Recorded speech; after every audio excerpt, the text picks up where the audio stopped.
Hello mga loves! For today's video, gagawa tayo ng Barbie theme cake 4 p.m. As you can see here, hindi ko na nakuhaan yung umpisa ng paggawa ko ng cake. So, same procedure pa rin naman ito. Same lang dun sa mga naunang video ko. Chocolate moist cake pa rin po tayo and chocolate drip cake with mocha fillings and caramel fudge. Size is 8 by 5 at may kasama na rin siyang 1 dozen cupcakes. Actually, new customer natin to nagpagawa ng cake and schoolmate ko rin po siya nung high school. Hello Miss Aya! Thank you for trusting. Meron din pong binigay si Miss Aya sa atin na sample pics, pero sabi niya gamitan ko na lang daw ng ating magic touch. O, diba?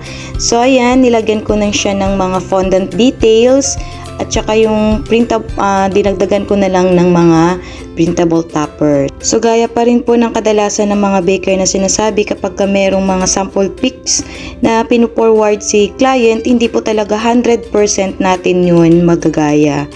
So, nasa sa atin na yun kung paano natin pagagandahin at gamitan na natin ng extra magic touch. Oh, diba? Thank you so much Miss Aya. And that's it for today's video. Sensya na sa sobrang late ng pagkaka-upload. Thank you for watching. Bye!